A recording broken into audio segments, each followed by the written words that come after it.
নমস্কার। এই শীতের সকালে চলে এসেছি আপনাদের জন্য আরেকটি গাছ। সেই গাছটির ফুল পুজো হয় না, খাওয়া হয়, তার গুণাগুণ প্রচুর। কিন্তু আজকে সেই ফুলটি নিয়ে বলবো না, আজকে বলবো সেই গাছের পাতা পাকেল কী কাজে লাগে সেই নিয়ে বলবো, দেখাবো। আর কোথাও যেতেও হচ্ছে না আমাকে, যার জন্যে ভিডিওটা শুরু করে দিলাম।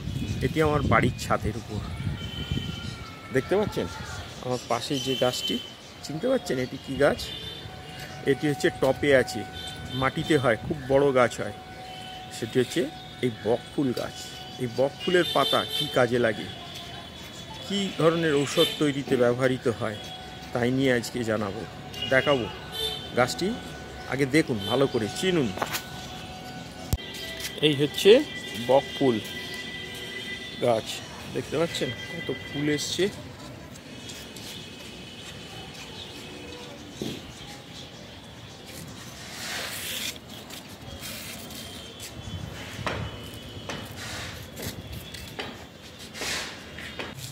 দেখতে পাচ্ছেন এই গাছটি, এই বকফুল গাছ এই টপে আমাদের বাড়িতে আমি বার করে নিয়ে এসেছি। আমার রেলিংয়ে ছিল, সেখান থেকে দেখুন কত সুন্দর ছোট টপে কত ঝামড়ি ঝুমড়ি গাছ। এই দেখুন কীরকম বকফুল হয়েছে, পুরো ভর্তি গাছ সাদা বকফুলে, দেখতে পাচ্ছেন কত ফুল।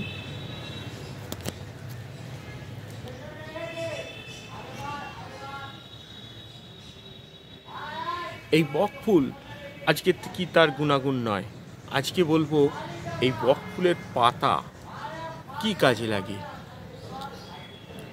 এই বকফুলের পাতা, তাই নিয়ে আজকে আমার এই ভিডিও, পুরো ভিডিওটা দেখতে থাকুন। এই বকফুল গাছের পাতা কম্বোডিয়ায় চুলকানি, প্যাঁচড়া সারাতে এই কম্বোডিয়ায় এই বাকেল চূর্ণ লাগানো হয়। কৃমি, জ্বর সারাতে পাতার রস পর্যন্ত খাওয়ানো হয়। গ্যাস্ট্রিক, আলসার, বুক জ্বালা নিরাময়, রাতকানা রোগের ঔষধ হিসাবেও গাছের পাতার রস ব্যবহার করা হয়।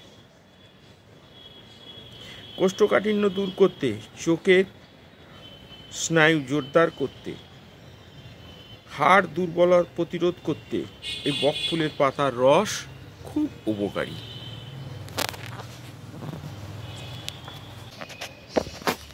এই বকফুল গ্রাম বাংলায় বকফুল খুব প্রসিদ্ধ, কিন্তু এই বকফুলের পাতা ঔষধি গুণাগুণ আছে প্রচুর। জ্বর, ফোলা, ব্যথা বেদনা পর্যন্ত সারাতে, বাতের ব্যথায় শিকড় চূর্ণ জলের সাথে গুলে ব্যথা জায়গায় যদি লাগানো যায় তাহলে আরাম পাওয়া যায়। চুলকানিতে তো কথাই নেই, সারাতে এই বাকল চূর্ণ ব্যবহার করা হয়।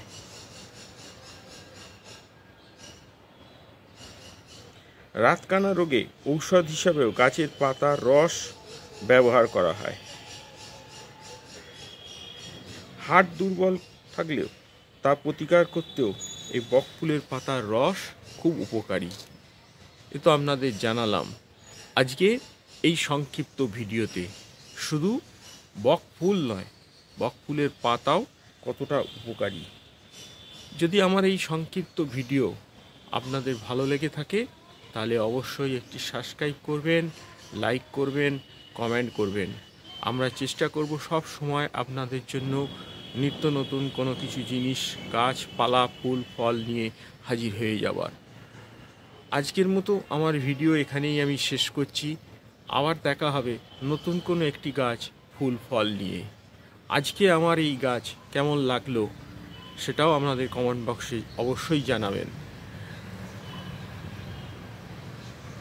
আপনারা সকলে ভালো থাকুন, সুস্থ থাকুন। আবার দেখা হবে নতুন একটি ভিডিওতে। আজকের মতো বিদায় নিলাম, নমস্কার।